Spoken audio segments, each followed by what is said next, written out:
Alrighty, welcome in everyone to just another edition of Just Another College Football Podcast. I'm your host, as always, Tommy Brzee. It is Monday, November 17th around here, and we got a lot to catch up on. Oklahoma gets a massive win down there in Tuscaloosa, beats Alabama for the second year in a row, and adds a lot of questions in the SEC in terms of the CFP. Georgia just absolutely throttles Texas for the third time in a row. Well, second one was not so much a throttling, but at the end of the day, gets their third straight win over Texas, this one in dominating fashion, 35-10. And then we'll talk about USC getting a massive win over Iowa, one that they really had to fight for and definitely gained a lot of respect for USC. Then we'll get to some upset alerts, and we'll talk with the one. We'll talk about Texas A&M making history in the SEC, coming back from 27 down at halftime to win over South Carolina 31-30. Georgia Tech came back to get a big time win. Michigan had a really weird game over there in Wrigley and got a win over Northwestern, and then a couple other teams went down to totally take them out of the CFP race. And then we just got a little bit of a whip around. All the big dogs kind of rolled this past weekend. A couple of at-large hopefuls definitely got the message this week as well. And then we got Virginia getting a big-time win and avoiding kind of a doomsday scenario in the ACC, a massive upset of South Florida, and what that means for the group of five going forward. We will get to it all, but let's go ahead and jump into this, and we'll start with the big three games of the weekend, at least as far as I'm concerned. Now, we will talk about Texas A&M. Wanted to make sure I started the next segment with them, so we will get to that, I promise. But let's go ahead and jump into what I tend to believe is the most impressive win, probably the most impactful outcome of this past weekend. Oklahoma wins 23-21 over Alabama in Tuscaloosa. Wow. What a weird game in a number of different ways. John Mateer goes for 138 passing, 23 yards rushing, including a massive touchdown run. And then Ty Simpson's 326, 1 touchdown, 2 turnovers on the day. The Oklahoma defensive line continues to be the best position group maybe in the entire country. Now, the Ohio State receivers, there's a lot of really, really good ones.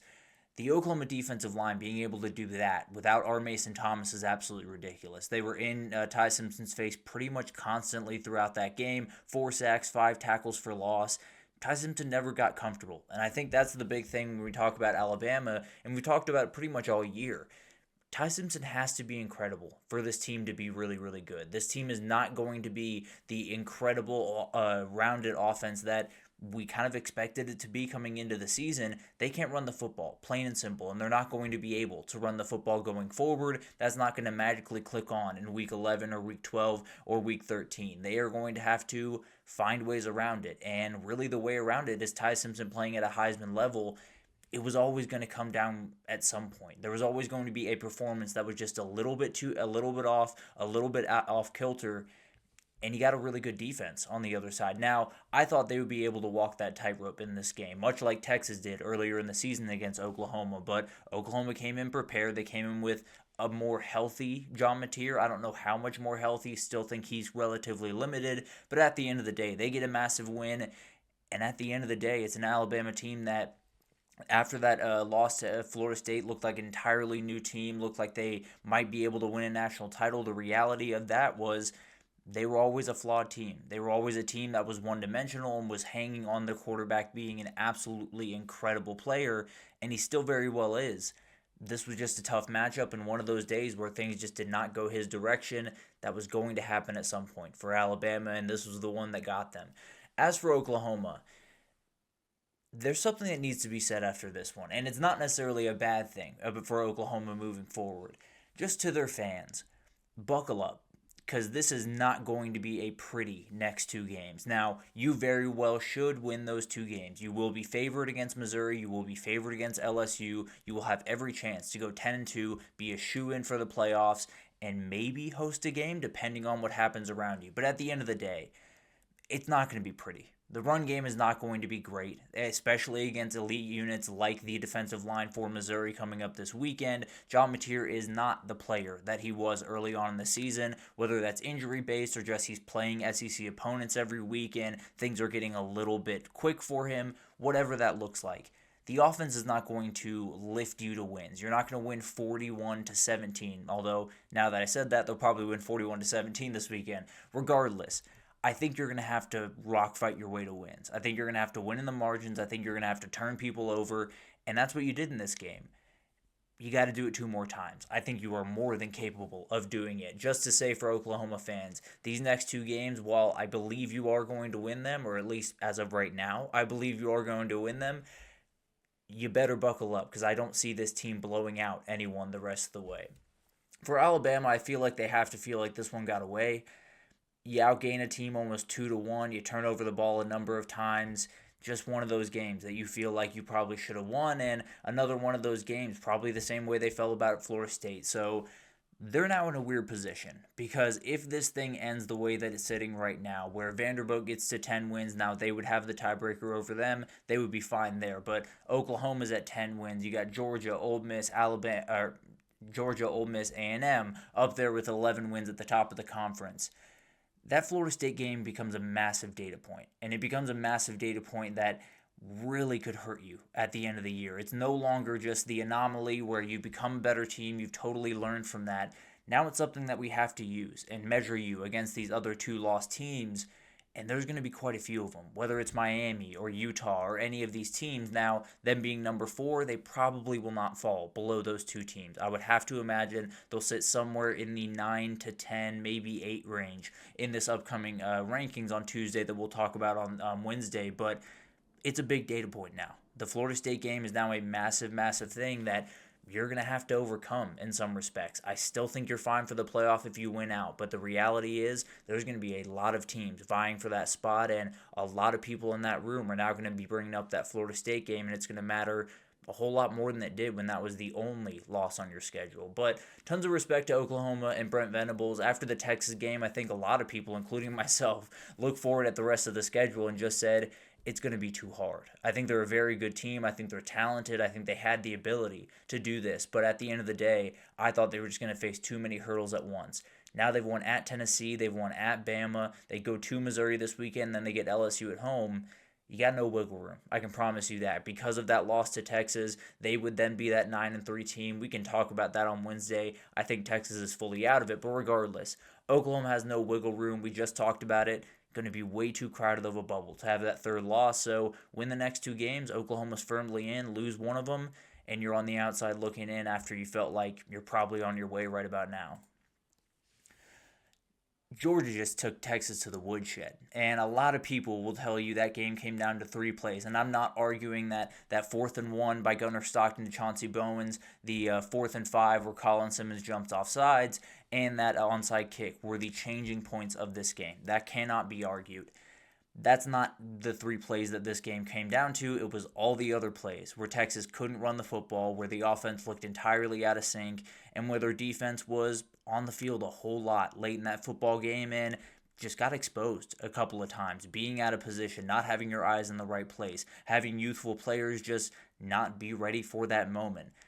That's kind of what unfolded, and Steve Sarkisian has a Kirby Smart problem. The same way Kirby Smart has an Alabama problem, Texas might just have a Georgia problem. They have 83 rushing yards in the 3 matchups that they've played the last 13 months. They in those games, they have 3 of the 4 lowest yards per carry under Steve Sarkisian against Georgia. In every matchup, Kirby Smart has made the decisions that Steve Sarkisian has not seen coming, and that's why Georgia's been able to win the game. 2 of them on special teams, the massive fake punt in the SEC championship last year, the onside kick this year. There's something that has to change at that Texas program. It's very hard to say what it is. I think personnel changes are bound to come, especially on that offensive line, especially in that secondary. There will be a lot of work in the portal to be done. I think some staff changes will come, whether that's position coaches. Adding a coordinator is obviously on the table as you get deeper into the season. Now, Sarkisian has been a little bit steadfast in his idea that he wants to keep that position. His hand might be forced at some point here pretty soon to go get a new offensive coordinator to just solely devote time to that. It should be said that the Texas program is not burning. The Texas program is still in a very good spot. I believe Steve Sarkisian is the guy to kind of lead them out of this and kind of steady the ship, as it were. But there's a lot of things that have to happen for Texas to be at the level that Georgia is right now, and that's where they want to be. So we'll see what happens there. Plenty of time to talk about that in the offseason and as the rest of this season unfolds. But this next 2 weeks is a culture test for this Steve Sarkisian Texas team, and we'll see if they pass it or not. But as for the actual game, from the second that Ryan Wingo dropped that third down pass on the opening drive, it was Georgia's game. Point blank, period. They took over. They were able to get back within 4, mainly because Arch Manning was able to make a number of incredible throws and a couple of great catches from Ryan Wingo and company to hope sort of make up for the drops early in the game. But at the end of the day, they were down 4. Arch leads them down the field, throws the great pass to Ryan Wingo. The next time he touched the ball, they were down 18. It was the onside kick. They score 2 touchdowns, does Georgia, and Arch Manning gets back out there and has to start forcing the football. Now, he still plays pretty good football. He still kind of puts them in positions, but at the end of the day, you're not going to win when you have to force the ball in the air because Kirby Smart and that coaching staff is just too good. They're going to set up different pressures and different things to throw at you, and it's going to be really, really hard to handle. As for Kirby Smart and this coaching staff, he is perfect at knowing when to go into attack mode, when to back off. He plays his team absolutely perfectly. His team fights as hard as any team that he has had. This is one of the better coaching jobs that he's done. I feel like we've said that a number of times the last couple of years, but he's done an incredible job with this team in particular. And every time it feels like he has to make the right coaching decision. He has to step up in the big time moments. He does. He wins the margins. And in this level of college football, especially in this era of college football, you're going to win national championships by winning the margins. That's what Georgia's doing right now. It's exactly what Ohio State did last year and is doing right now with a lot of their load management stuff. And that's something we can talk about as we get closer to the playoff. But let's talk about Arch Manning here for a second, because that's something that's been going around the internet. Whenever this kid doesn't have 500 yards and 5 touchdowns, it's all his fault. It's a lot like the Ty Simpson situation. They're putting way too much on that kid's shoulders. I've watched every game of Texas this season. They've played 10 games thus far.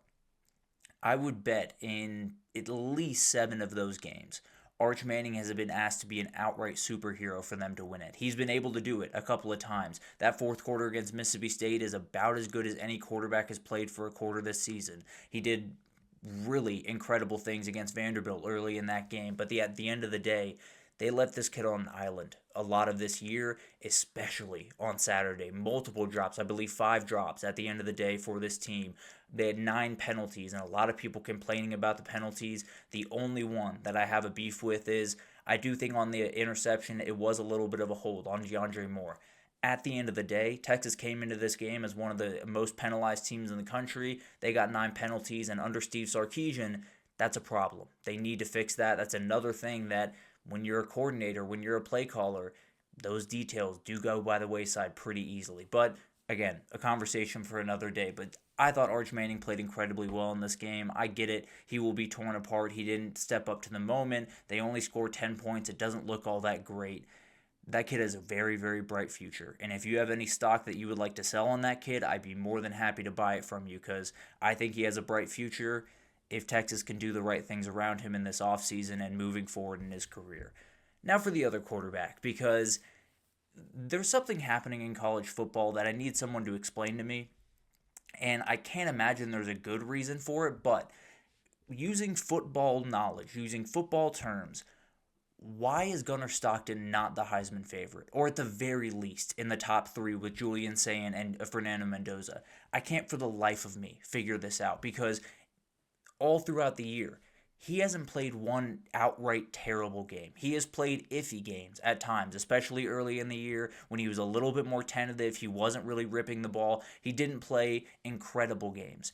In every big moment this year, this kid has stepped up. Even in the Alabama game where they're down, he leads them on a touchdown drive to take the lead, and then Alabama is able to get the ball back, come back down, score a touchdown, and then the game's over. So at the end of the day, the kid had 5 touchdowns in this game. He had 5 incompletions. He had 1 interception. That's a ridiculous play from Anthony Hill. If you go watch that from the back view, it is absurd what Anthony Hill did on that play, and that's just par for the course for Anthony Hill. But at the end of the day, This kid's remarkable. He is special in every sense of the word, and for whatever reason, people keep trying to tell me that he's ninth or eighth or seventh in the Heisman conversation. This is a top 3 quarterback in the country right now. Period. End of story. I really don't see an argument the other direction. Julian saying playing elite football, deserves to be in New York as of right now, deserves to be in New York City at the end of the year. Fernando Mendoza, the exact same thing. I would give a vote to Jeremiah Love to be there.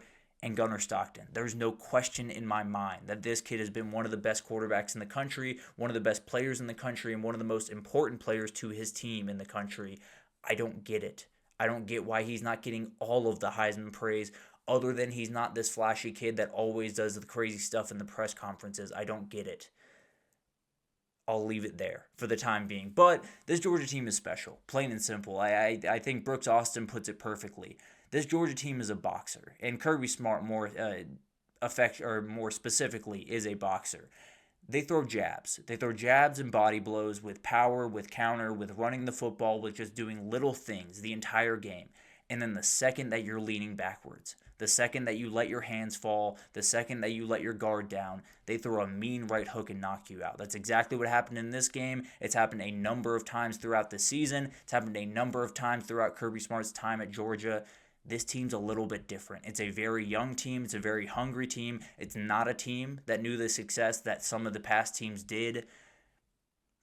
They can win a national title, plain and simple. And I wouldn't have said that probably 3 weeks ago, if I'm being totally honest. They can win a national title. They can absolutely do that.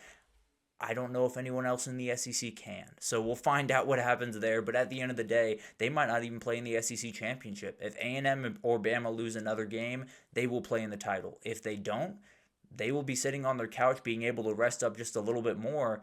And then they get a 5 or 6 seed, and we'll see what happens the rest of the way. This is a special Georgia team with a special quarterback. And for whatever reason, that guy's not as of right now, is not getting an invitation to New York. I very much hope he does. But essentially eliminates Texas from contention. We'll get into the crazy scenarios where they could find their way back in on Wednesday or Friday. But let's be honest, they're pretty much out with 3 losses, especially with the craziness the bubble is going to give us. And then finally, we got to talk about USC getting a massive win, 26-21 over Iowa.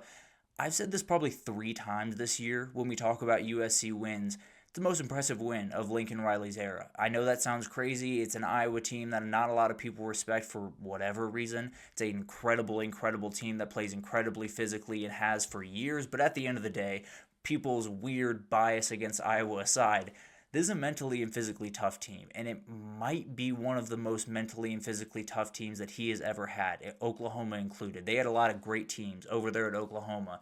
There was a very obvious physicality ceiling. There was very obviously a place that they could not go physically with certain teams. Now, I still think USC has that. I'm not saying that they are Alabama or Georgia or Ohio State. They're the most physical team in the world.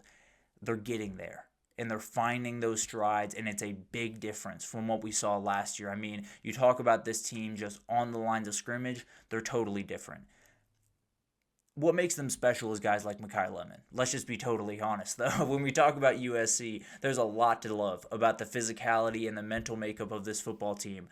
Mekhi Lemon is what makes them special. 10 catches, 163 yards, and a score in this game. The idea that a 6'4", 200-pound, essentially Drake London clone in Jacoby Lane is their wide receiver 2 is just absolutely crazy. Those guys are incredible, and they can do a lot of special things. If they're put into a playoff scenario where it's just a 60-minute battle, it's really hard to keep up with those 2 guys. But a major part of this is 2 kind of mundane drives, 2 drives that really don't turn your head or make you all that interested in the game, just 2 field goals, one before halftime, one right after halftime, and it finds a way to push the lead from 14 to 8, and that was enough. That was enough for that team to look up on the scoreboard and say, we're alive. They get back-to-back touchdown drives. Jakeem Stewart gets a massive INT, really talented freshman. That is a big part of what I'm talking about when I talk about physicality, but this team knows what they're going to do. This team knows what they have to do to get to a CFP, and they're playing like it. It's really impressive, especially when all offseason and really all of last year, it was just pile on Lincoln Riley Day, and they just found a way to turn this thing on. Still got a lot of work to do, and we'll talk about that here in a second. For Iowa, it's got to feel a little frustrating. And now, I don't know what Iowa fans were expecting this season. Obviously, Mark Gronowski coming in really did change the way that people felt about that team and what they could do. But once again, you're 8-4, and you're probably inches away from being 10-2 and being in the CFP conversation or just in the CFP altogether. It's got to be really frustrating. Now you get Michigan State, and then you get a massive one against Nebraska. You can finish this thing 8-4 if you're really confident going forward. But at the end of the day, I think it's got to be a little frustrating at times. It's got to be a little tiring at times. I think that team is getting better. I think that program continues to evolve. It's got to be a little bit quicker at times. But we'll see how that develops, obviously, over the next little bit. We'll see how all of that develops, especially around Ferentz and what that future looks like. But for USC, you've earned the right to go up to Autzen and have a shot to win a game, to go to the CFP if you do it. Now, you'd have to beat UCLA after that, and they'd love to knock you out. But at the end of the day, you go up there and beat Oregon, you got a shot. There's no doubt about that. I do want to say something, though. We're going to get into the Oregon breakdown, and I'll give my pick, and honestly, I have not decided who I think is going to win that game. If USC were to lose that game, and then they were to beat UCLA, I think it's a massive win for Lincoln Riley in this program. Hopefully Lincoln Riley sticks around. Josh Pate threw a little bit of a bomb out there a couple weeks ago. I think he'll stick around, but we'll see what happens there. I get it. The goal is the CFP. Whenever you're at USC, the goal is always the CFP, and I do think you can beat Oregon and get there. If you finish this season 9-3 and your team has gotten a ton more physical and it feels like you have way more alignment, and yes, you are going to lose some big-time players this offseason, it just feels like you have a program moving forward. It doesn't just feel like you have Lincoln Riley trying to patch things together, make a cool offense, and try to find your way to 10 wins. I think you have a program that you can build something special at now. We'll see how the season ends. We'll see if they can find a way to the CFP, make it even that much more special. But you got a really good recruiting class coming in. You got a lot of very good coaches in that building, and you're getting wins that you would not get a couple of years ago under Lincoln Riley. I think there's a lot to take away from a 9-3 season. That being said, if I'm a USC fan, I want 10-2, and I want to get a win at Oregon next week, and we'll obviously break that game down on Wednesday, and it's going to be a weird one. I think that one's going to be absolutely incredible, maybe even game of the year potential. Just have that weird feeling. But we'll get into that as it comes, but let's take our first break. And when we come back, we got upset alerts across the board, including just a historic comeback from Texas A&M. Really no other way to put it. And we'll talk about it all right after this, so stick with us.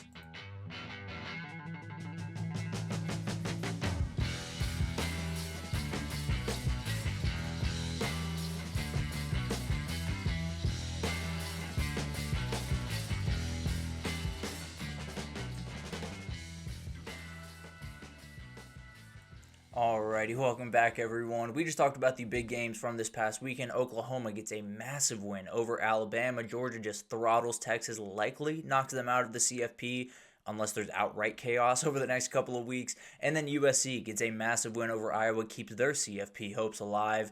And now we got to talk about some upset alerts, and you know where we're going to start.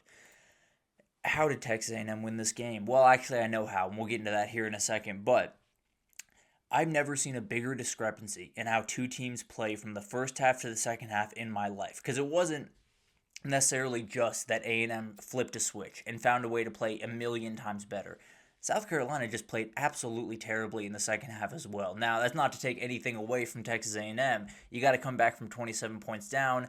That's really, really hard to do. But at the end of the day, the craziest thing about this was South Carolina left 2 INTs on the field in the first half. They probably could have been up 37 or 44-3 at halftime if they just were able to catch a couple of balls from Marcel Reed that were kind of on the money to him. So it was bizarre. It was a crazy, crazy thing to watch, especially because of what we've seen from this Texas A&M team all year. They are not a mistake-prone team.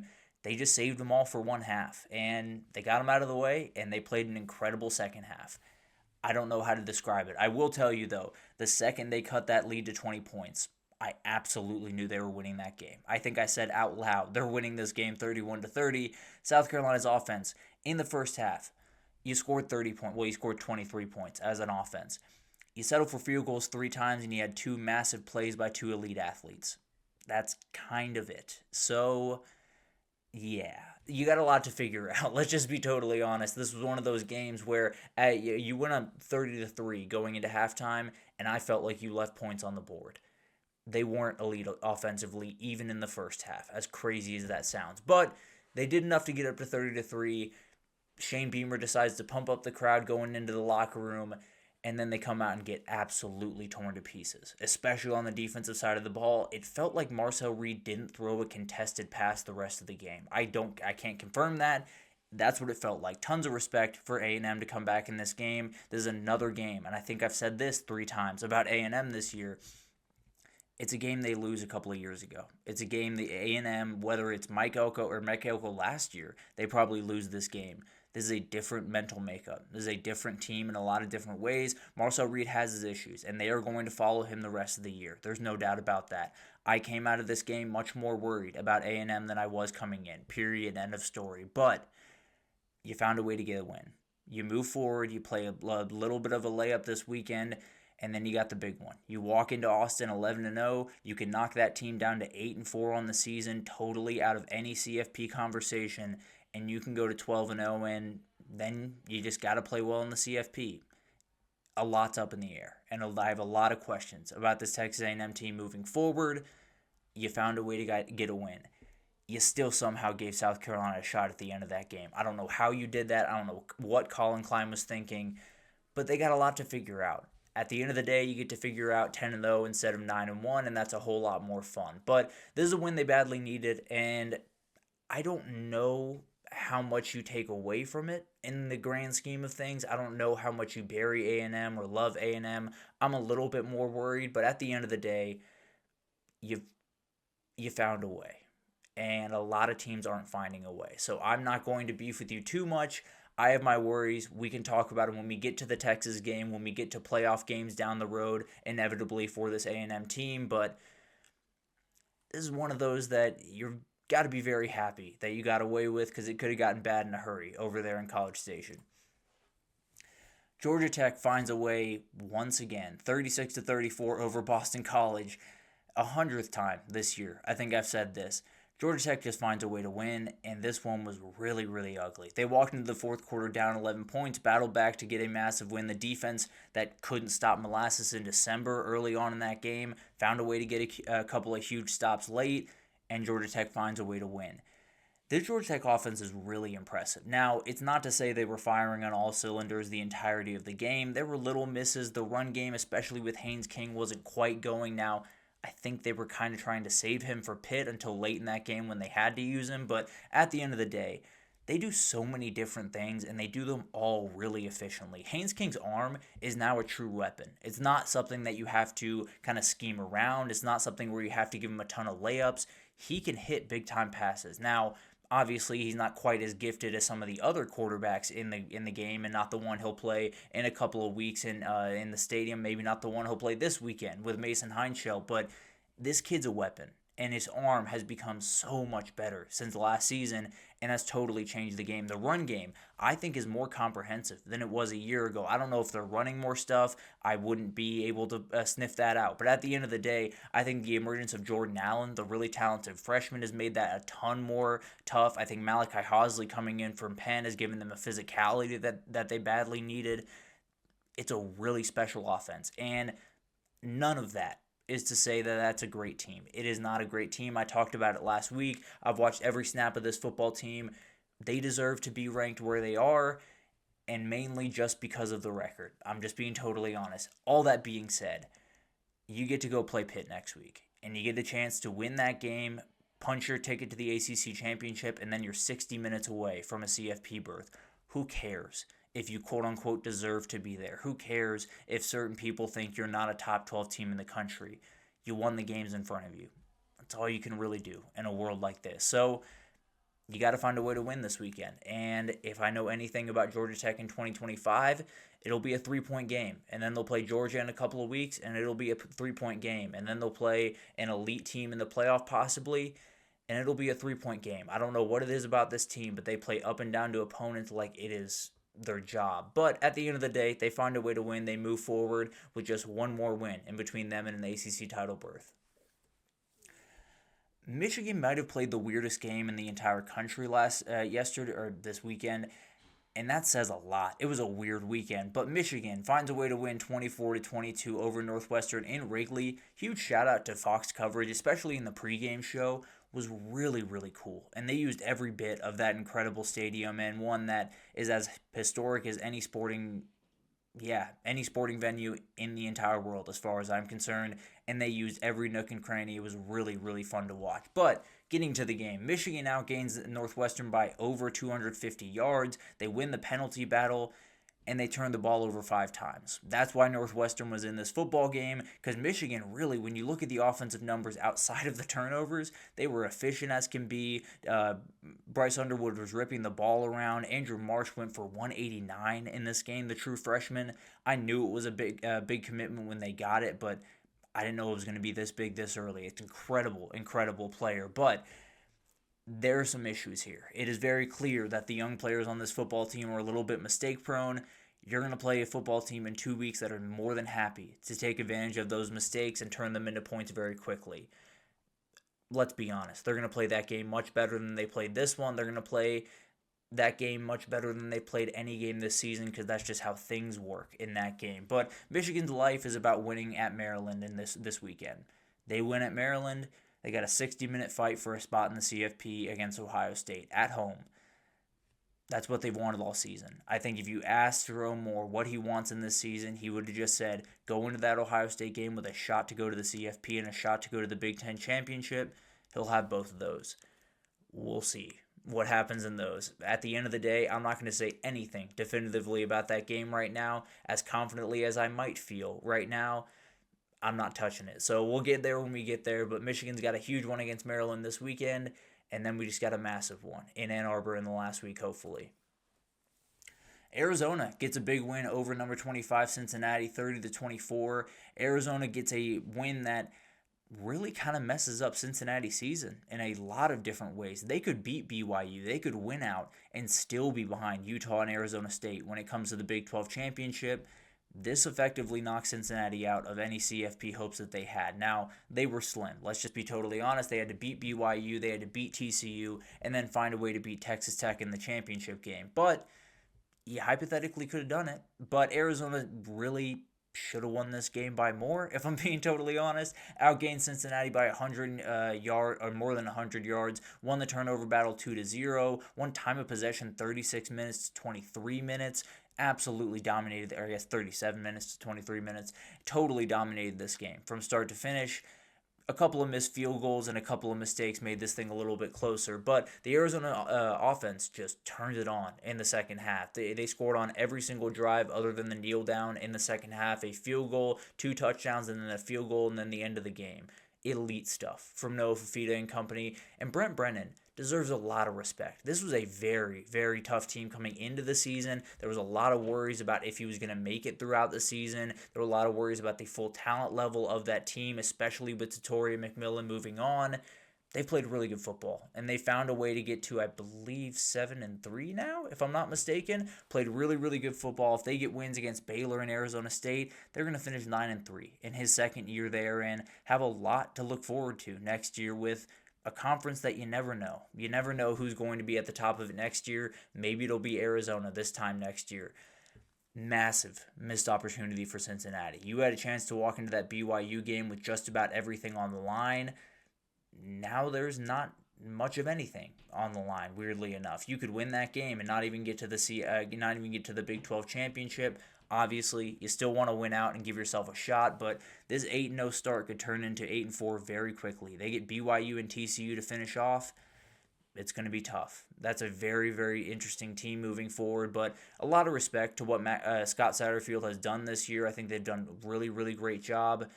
You just hope they can get to at least 9-3 and make the season look at least respectable. You never want to lose 4 games to end the season. I misplaced the scores on this one. Apologies for that. But Clemson gets a win over Louisville 20-19. This was gross. This was a really, really, really ugly game from start to finish. They were playing hot potato with the win here. In the final quarter, we had a Clemson fumble, 2 Louisville missed field goals, a turnover on downs for both teams, and then Clemson's touchdown, which was the lone score.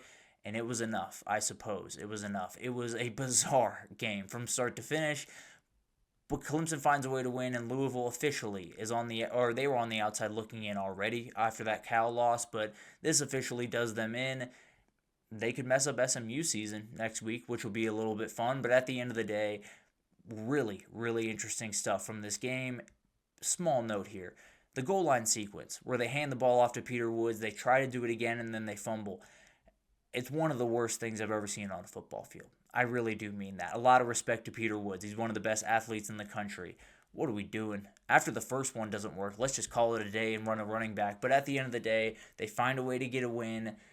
I will say something nice about Clemson really quickly. It's been a terrible season. There's no argument in the other direction. It's been a massive, massive disappointment.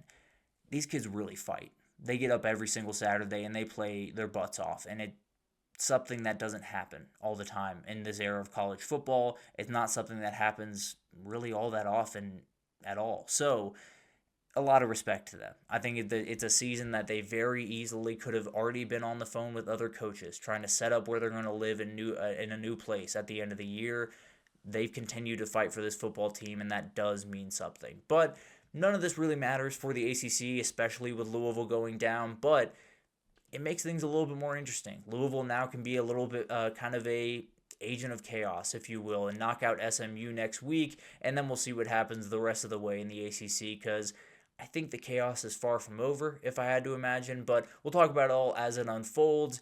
It has been it was a very, very weird week when it came to upsets. Felt like we were going to have a million, and then a couple found their way out of it, like Georgia Tech and Texas A&M, but at the end of the day, still a lot of meat on the bone, still a lot of things to figure out. We'll talk about a lot of the games we haven't been able to touch on right after this in a whip around, so stick with us. We'll be right back after this.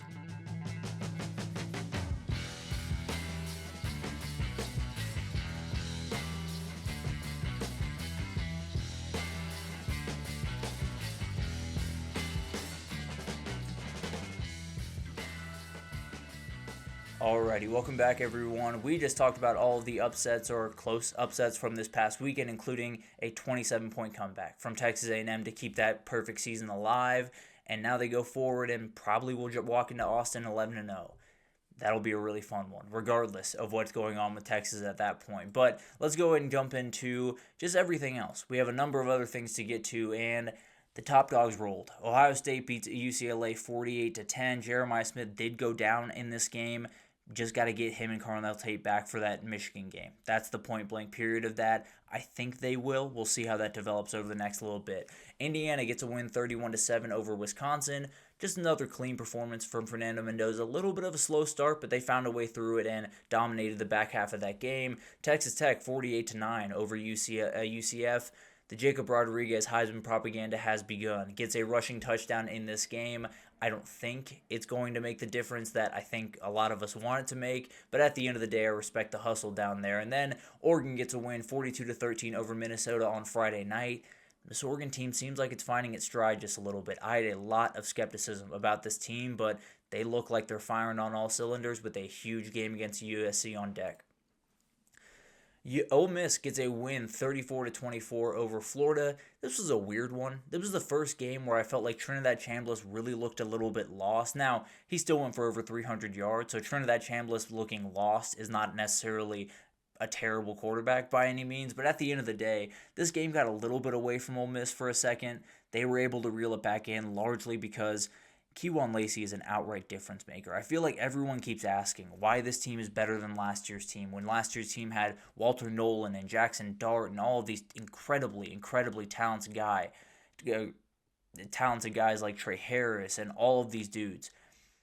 It's Kejuan Lacey. 224 yards, 3 touchdowns on the day, one of the top rushers in the entire conference. They didn't have a run game last year. It was Jackson Dart or just about nothing else.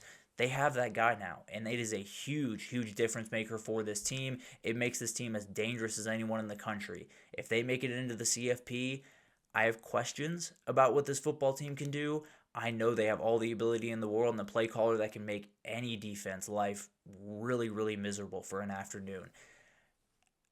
I won't talk about Lane Kiffin too much. We'll get into that over the next couple of days as we talk about the coaching carousel. I think he's gone. I don't know why. I have a gut feeling watching that football game that he will be coaching the Florida Gators next year. I don't know. We'll see how that develops. Just feels like he would have signed an extension by now. But we'll see how that develops. We'll talk about it on Wednesday in a little bit more depth. Just a weird vibe around there right now. Number 9 Notre Dame does what number 9 Notre Dame does. They won 37-15 over Pitt.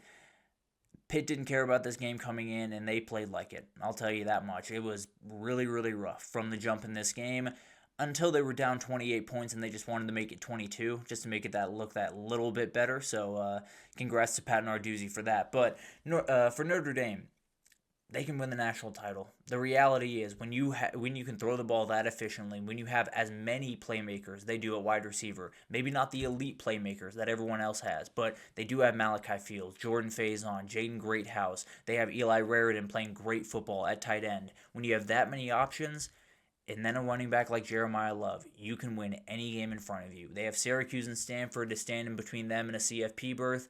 Let's be honest, they're pretty much in the CFP right now. I don't think they'll host a game. I think they're pretty much stuck at that spot where they're going to have to go on the road, but who knows with what could happen the rest of the season. This is a very good football team with what could end up being the best player in college football by the end of the year.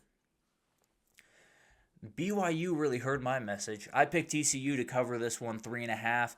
BYU wins 44-13. I was really wrong about this game. And I've been really wrong about BYU all year, so I very much apologize to the Cougars. Kalani Sitake is one of the top 10, top 12 best coaches in the country.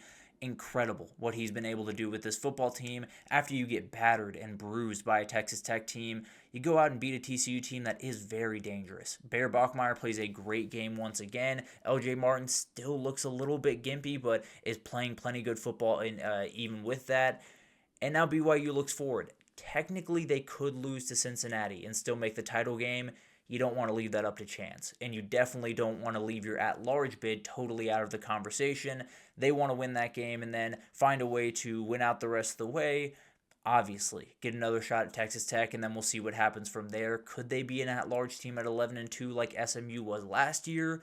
Or will there be enough 10-2 teams right behind them, unlike last year, to make it a little bit more complicated? Again, stuff we can talk about as we get a little bit further down the road. Their enemies up north, Utah finds a way to get a big-time win, 55-28 over Baylor. Another team that needed to do this, and they did it. It's a team that is not getting in unless it's an at-large bid. I mean, I suppose there is a chaos scenario where Cincinnati beats BYU and a couple other things happen and Utah finds a way into the Big 12 championship. At the end of the day, they're probably getting in as an at-large bid if they're getting in at all, and you got to have some style points to do that. 55 points will do that. There's no doubt about it. 380 yards in this game is absolutely absurd. It's hard to know what to think about their CFP chances until Tuesday. I think their placement around teams like Texas, Alabama, Miami, has anything changed there, will be really interesting. Mainly Texas. I think they'll be above Texas. I feel fairly confident they'll be above Texas. If they're not, they're in big time trouble. I can promise you that, and a lot of people will be very mad, probably including myself, if I'm being totally honest.